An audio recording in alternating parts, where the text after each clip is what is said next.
নমস্কার বন্ধুরা, আজকে আমি একটা নতুন রেসিপি করব। আপনারা প্রথম থেকে শেষ অবধি দেখবেন, খুব ভালো লাগবে। প্রথমে কড়াইয়ে ছাইটাকে মাখিয়ে নেব ভালো করে। দেখুন, এইভাবে মাখিয়ে নিতে হবে। এটা কাতলা মাছের তেল। আলু কেটে নিয়েছি ডুমো ডুমো করে কাটা বেগুন, পেঁয়াজ কুচানো,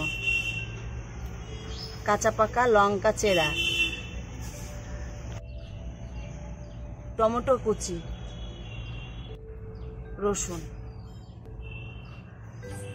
আর ধনেপাতা, সর্ষের তেল, জিরে গুঁড়ো, গোটা জিরে, হলুদ গুঁড়ো, নুন, গোলমরিচ গুঁড়ো, এটা শুকনো লঙ্কা, তেজপাতা, গরম মশলা।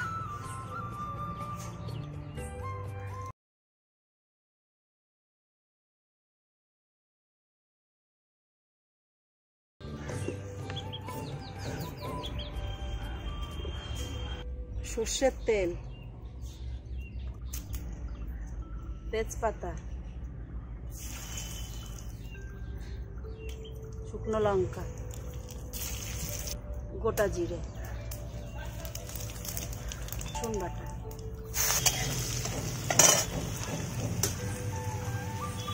এবার আমি মাছের তেলটা দিচ্ছি।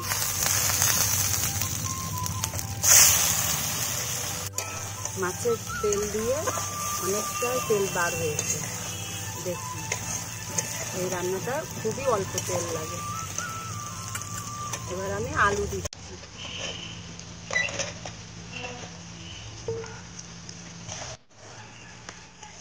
এবার আমি পেঁয়াজ কুচিটা দিয়ে দেব।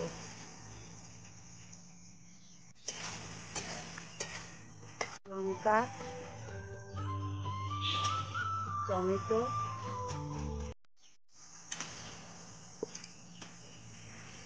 বেগুন,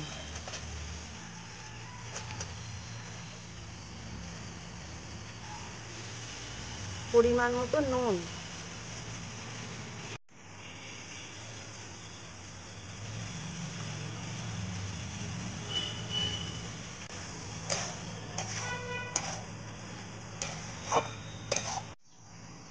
গোলমরিচ গুঁড়ো,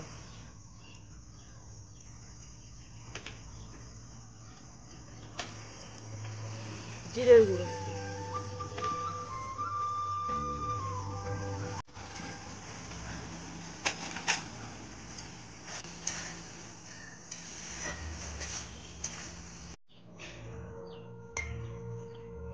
আমার আলু সেদ্ধ হয়ে গেছে, রান্না মোটামুটি হয়ে এসছে।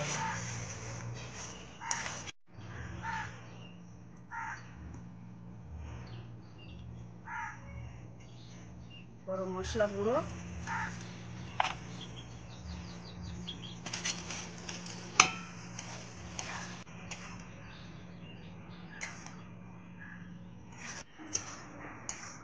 রান্না শেষ।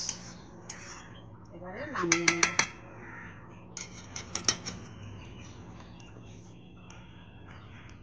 দেখুন বন্ধুরা, খুব সুন্দর হয়েছে।